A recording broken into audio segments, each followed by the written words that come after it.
April is Earthquake Awareness Month in Utah, and experts are reminding us, though the Wasatch Fault seems calm, the threat of an earthquake remains. Universe Live reporter Lynette McConkey has the report for us.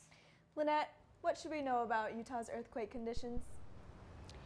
Here in Utah, we're used to preparing for a day with multiple weather conditions. We bring our coat for when it snows, our glasses for when it shines, and our umbrella for when it rains. But are you ready for an earthquake?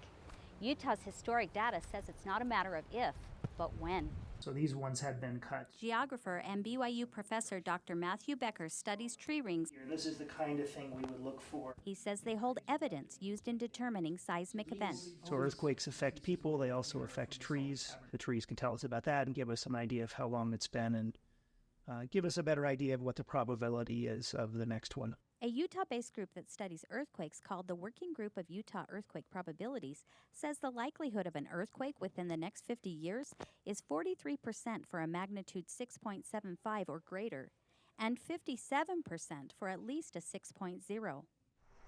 Utah Department of Emergency Management Public Information Officer Wade Matthews urges people to take earthquake preparedness seriously. We know that we're a bit overdue for a large earthquake on the Wasatch Fault. Utah ranks third on the list of states with strongest shaking potential, according to a Forbes March 2024 report. Matthews says the state is doing things to improve infrastructure and prepare for an earthquake. But that doesn't mean we shouldn't be prepared at home.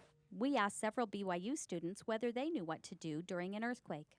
Oh man, I think initially I would try and get under something stable. Either a table or a door frame. Try to go somewhere safe. Probably the best thing to do is try to go outside. I'm not from somewhere where they have a lot of earthquakes, so I don't really know too much about it, but I mean, if I ever move to somewhere where there are a lot of earthquakes, it'd be nice to know what to do.